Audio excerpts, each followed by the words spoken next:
हम बार बार कहते थे कि बीएड वाले का कोई गुंजाइश नहीं है और मैं बीएड वाले के पक्ष में खड़ा था, सरकार के मैं विपक्ष में था, इसलिए कि सरकार ठग रही थी। लेकिन जब से ये वर्तमान सरकार, खासकर नीतीश जी की सरकार, ये सरकार क्या किया कि 5,000 6,000 शिक्षक का तुलना करा दिया समाज में। जो एक मोरल लेजिस्लेशन होता है वो 5,000 6,000 वाला में बहाल हैं। अब देखिएगा, मैं बार बार बोलता था, लोगों को खराब लगता था कि ये ऐसे बोल रहे हैं सरकार का पावर है। सरकार सुप्रीम कोर्ट से ऊपर का चीज़ है, एनसीटी से ऊपर का चीज़ है। सरकार हार गई सुप्रीम कोर्ट में भी। अभी देखिए नोटिफिकेशन आजकल में जारी होगा कि अब जो है बीएड वाले को नहीं लिया जाएगा उसमें। तो दोषी कौन है? दोषी राज्य सरकार है। डबल जो बेंच है उसका फैसला है, तो ये कहीं जाए कोई न्याय मिलने वाला नहीं। ये दिग्भ्रमित नहीं हो, ये सरकार पर प्रेशर बनाए कि तुम सीट को अपग्रेड करो और मतलब हमारा 8वां से जो मैट्रिक तक जो स्ट्रेंथ है उसमें, हाँ वही 6 to 8 में आप स्ट्रेंथ को बढ़ा दीजिए शिक्षकों का। बिहार में शिक्षक नियुक्ति को लेकर बीएड वाले अभ्यर्थी अब प्राथमिक शिक्षक नहीं बन पाएंगे। अब बीएड वाले अभ्यर्थियों को लेकर पेच फंसा हुआ है।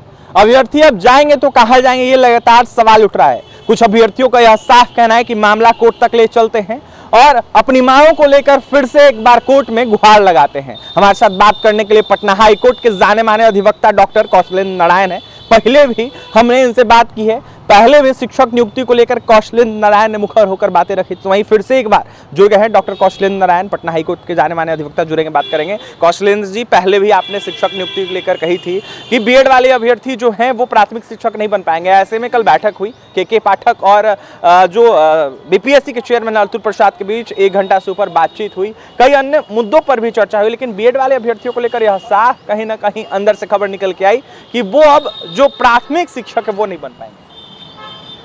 सर्वप्रथम तो हम आपका आभार प्रकट करते हैं। दूसरी चीज़ है, मैं एक चीज़ आपको बता रहा हूँ, इस चीज़ को आप मुख्य रूप से समझिए कि आप हमसे पहले भी पूछे हैं, आप खुद स्वीकार कर रहे हैं। हम बार बार कहते थे कि बीएड वाले का कोई गुंजाइश नहीं है और मैं बीएड वाले के पक्ष में खड़ा था, सरकार के मैं विपक्ष में था, इसलिए कि सरकार ठग रही थी। अभी देखें ना कि जो सीट हैं डीएलएड वाले 5 गुना ज़्यादा हैं। पहले भी बहाली होता था, आप लोग को ख्याल नहीं है, हम लोग के समय में ये 95 के पहले तक। उसमें क्या था कि हाई स्कूल में बीएड वाले जाएंगे और 8 से ऊपर वाले में, और नीचे जो है डीएलएड वाले जाएंगे। लेकिन जब से ये वर्तमान सरकार, खासकर नीतीश जी की सरकार, ये सरकार क्या किया कि 5,000 6,000 शिक्षक का तुलना करा दिया समाज में। जो एक मोरल लेजिस्लेशन होता है वो 5,000 6,000 वाला में बहाल हैं। इतना डिटरेट किया मतलब इमेज को शिक्षकों का, जो अभी 20-25 वर्षों तक भरपाई नहीं किया जा सकता है। अब दूसरा शब्द आपने पूछा कि इसमें क्या हो रहा है। बार बार मैं पहले भी बता चुका हूं कि सुप्रीम कोर्ट के डबल बेंच का फैसला था, जस्टिस अनिरुद्ध बोस और जस्टिस सुधांशु धूलिया का, कि बीएड वाले को प्राथमिक विद्यालय में शिक्षक नहीं बनना है, नहीं लें। उसी की तरह एनसीटी नोटिफिकेशन भी निकाला, एनसीटी वहाँ बिहारी, राजस्थान गवर्नमेंट बिहारी, तो पूरे देश के लिए लागू हो गया। अब प्राथमिक विद्यालय तो और चलता है केंद्र के पैसा से, उसमें सरकार का बहुत कम स्टेट गवर्नमेंट का होता है। मैं बार बार कहता हूँ, देखिए उस लड़के का क्या हाल होगा, लड़के मीन्स अभ्यर्थी का, जो उनको लग रहा था, एक आशा था कि हमको बहाली हो जाएगी। परीक्षा दिए, बंगलोर से कहाँ से आकर के बाहर थे, शादीशुदा महिलाएं भी थी जो कैरियर की तलाश में बिहार पुनः आना चाह रही थी, जॉब प्राप्त करके और अपने जीवन को सुनिश्चित करना चाह रही थी। हजारों हजार खर्च करके आई। यहाँ क्या हुआ आप देख ही रहे हैं। अब देखिएगा, मैं बार बार बोलता था, लोगों को खराब लगता था कि ये ऐसे बोल रहे हैं सरकार का पावर है। सरकार सुप्रीम कोर्ट से ऊपर का चीज़ है, एनसीटी से ऊपर का चीज़ है। सरकार हार गई सुप्रीम कोर्ट में भी। अभी देखिए नोटिफिकेशन आजकल में जारी होगा कि अब जो है बीएड वाले को नहीं लिया जाएगा उसमें। तो दोषी कौन है? दोषी राज्य सरकार है, बीपीएससी दोषी है। इसलिए कि देखिए बीपीएससी है, एक आयोग है, लेकिन बिहार में जो आयोग का चरित्र रहा है, मैं बार बार आपको कहता हूँ, यहाँ देखिए मैं जाति और धर्म से ऊपर उठ करके और 13 वर्ष से विगत सरकार के खिलाफ सड़क से लेकर के और न्यायालय तक लड़ रहा हूँ। ये पहली इतिहास आफ्टर इंडिपेंडेंस मूवमेंट पूरे देश में बिहार में मिला को बिहार का उच्च मानक जो परीक्षा होती थी बीपीएससी डिप्टी कलेक्टर स्तर का, डीएसपी स्तर का, उसमें इतना बड़ा घोटाला और नीतीश जी का चहेता आईएएस, उनके सजातीय आईएएस रंजीत कुमार सिंह ने किया। और रंजीत कुमार सिंह के बाल नहीं बाका हुआ, इसलिए कि उनके तो भाई यहाँ थे ही नीतीश जी बचाने के लिए। हुआ क्या कि जब बहुत भाव घटने लगा रंजीत कुमार का, तो ट्रांसफ़र गुजरात में सिर्फ कर दिया गया। तो बताइए, ट्रांसफ़र कोई दंड होता है क्या? रंजीत कुमार को जेल जाना। अजीत दुर्भाग्य है कि बीपीएससी घोटाला में रंजीत कुमार जैसा डीएसपी इतना बड़ा, जो 12 को अपने परिवार का डिप्टी कलेक्टर में कराया, पेट्रोल पंप खोल लिया जिसको खाने के लिए नहीं पैसा था, और उसको 60 दिन में बेल, वो मामला को मैंने ही हाई कोर्ट तक लाया था, 60 दिन में बेल सरकार करा देती है, चार्जशीट नहीं भेज। उस दिन ईओयू कहाँ थे? मैं बार बार आपको कहता हूँ कि ईओयू वर्तमान जो आर्थिक आपराधिक क्राइम बिहार का है, उसमें एकमात्र नैयर हसनैन खां साहब जो हैं एकमात्र ईमानदार अफसर हैं। बाकी सब तो वहाँ वैसा ही पोस्टिंग हुआ है। बालू माफिया आरा में जो पकड़ाया था उसको वहाँ अधीक्षक पे पोस्टिंग है, इस तरह का पोस्टिंग है, तो कहीं से कुछ नहीं है। आज फिर हमारे बीएड अभ्यर्थी जो हैं वो राज्य सरकार के द्वारा और बीपीएससी के जो अध्यक्ष हैं, आप ये बताइए कि जिस बीपीएससी के अध्यक्ष की मैं बार बार बात करता हूँ, अभी मैं आप अतुल प्रसाद जो है यहाँ वीसी थे, वाइस चेयरमैन थे, और वाइस चेयरमैन के रूप में वो पीआरडीए को नहीं चला सके थे पटना। तो बिहार में कहीं कुछ नहीं है, कॉन्स्टिट्यूशनल ब्रेकडाउन हो गया है। मेरा तो एक ही चीज़ बार बार आपको कहते हैं कि ज़िंदगी जीना है तो हालातों से डरना कैसा, और जंग लाजिम हो तो लश्कर नहीं देखे जाते हैं। आज जितना आप देखिएगा बिहार में आरटीआई का काम हो रहा है, ये आरटीआई वाले कर क्या रहे हैं? ये आरटीआई मांगते हैं और पैसा लेके छोड़ देते हैं। एक को ये लोग 15-15 कट्ठा और 20-20 कट्ठा टाउन में ज़मीन खरीदा है, उसका भी हम सब निकाल रहे हैं। ये लोग ठग रहा है बिहार को, बिहारियों को। ये लोग सरकार से मिल जाता है, हम लोग जैसे ईमानदार लड़ते हैं, ये लोग आरटीआई मांग के पैसा मांगता है अफसरों से। तो जहाँ तक ये स्थिति है, एक भी कार्रवाई हुआ है, कोई उसमें दंडित हुआ है? जो यहाँ न्यायालय में आया, देखें उसमें दंड मिला? क्यों नहीं मिला? कि जो मांगने वाला है, जो पिटिशनर है, वो फेल कर जाता है, उसको मिल गया, ये हो जाता है। तो कहने का अभिप्राय मेरा है कि बिहार के लिए, बिहार में भी वर्तमान समय में, वर्तमान जो गवर्नमेंट है, इसके समय में कॉन्स्टिट्यूशनल ब्रेकडाउन है।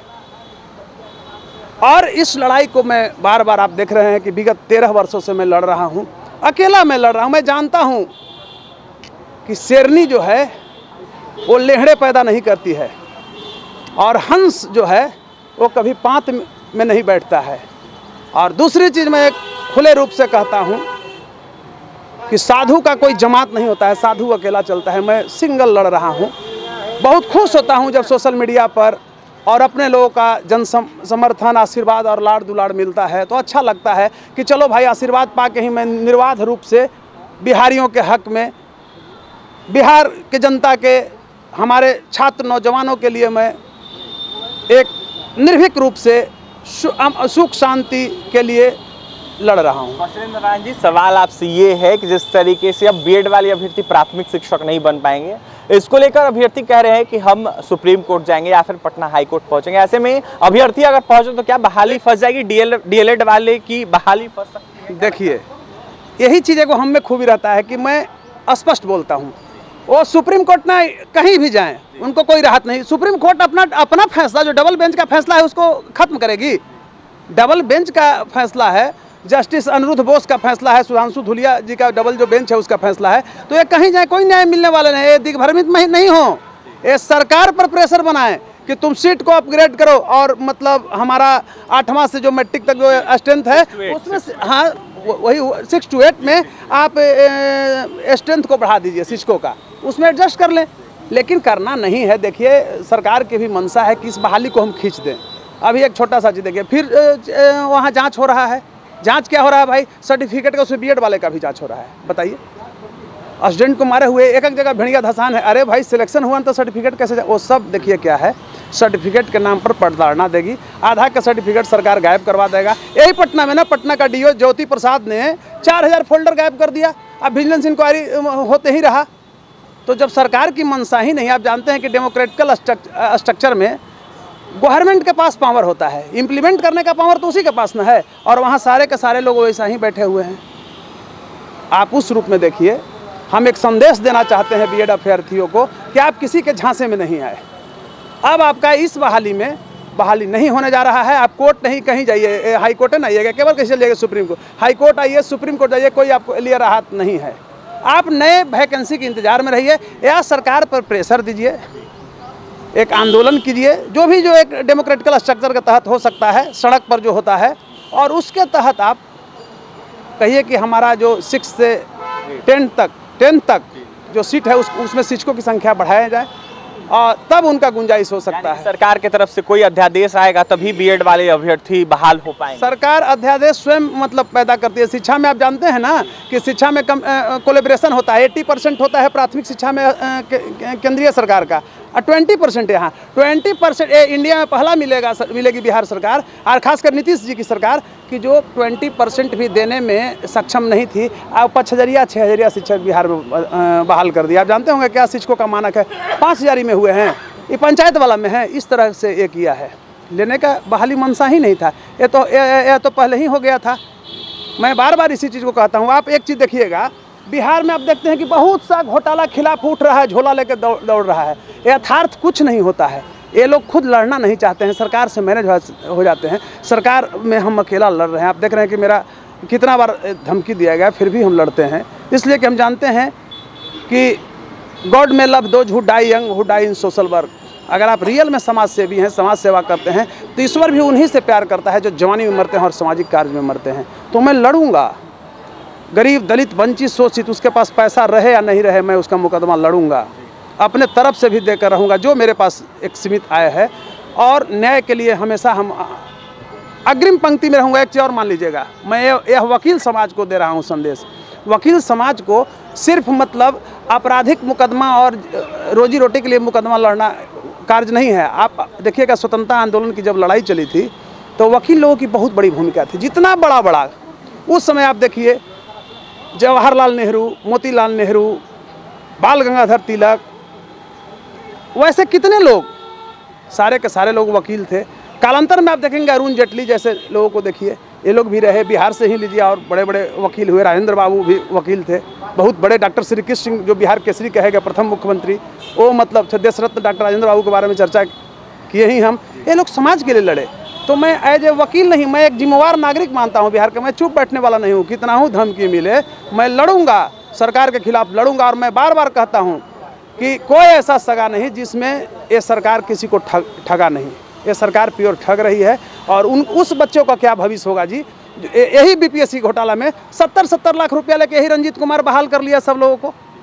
तो आप किस न्याय की बात करते हैं, किस बीपीएससी की मानक की बात करते हैं। तो मेरा यही कहना है कि बीएड वाले भी अब झांसा में नहीं आए, उनको बहुत बड़ा न्याय नहीं मिलने जा रहा है। बिल्कुल, तो बीएड वाले अभ्यर्थी झांसा में नहीं आए, उनको बहुत बड़ा न्याय नहीं मिलने वाला है। ऐसे में कोई ऑप्शन ही नहीं बचा है बीएड वाले अभ्यर्थियों को लेकर। लेकिन एक ऑप्शन जो है वो बचा है, सरकार अगर चाहेगी तो अभ्यर्थियों को बहाल कर सकती है 6 to 8 या फिर 6 to 10 का सीट लाकर। क्या कुछ कह रहे थे डॉक्टर कौशलेंद्र नारायण, पटना हाईकोर्ट के जाने माने अधिवक्ता। आपने सुना है। देखिए, बीएड वाले अभ्यर्थी 1 to 5 में शामिल नहीं हो पाएंगे, ऐसा सुप्रीम कोर्ट की तरफ से आदेश आया था, जिसके बाद कहीं ना कहीं यह साफ हो गया था, स्पष्ट हो गया था कि बीएड वाले अभ्यर्थी प्राथमिक शिक्षक नहीं बनेंगे। लेकिन उनको लेकर बस लास्ट ऑप्शन यही बचा है कि वो 6 to 8 में या फिर 6 to 10 में शामिल होंगे। फिलहाल क्या कुछ कहे थे कौशलेंद्र नारायण, पटना हाईकोर्ट के जाने माने अधिवक्ता, आपने सुना है। और भी तमाम खबरों के लिए NBC 24 के साथ बन रहे पटना सहयोगी अमित के साथ अभिषेक की रिपोर्ट।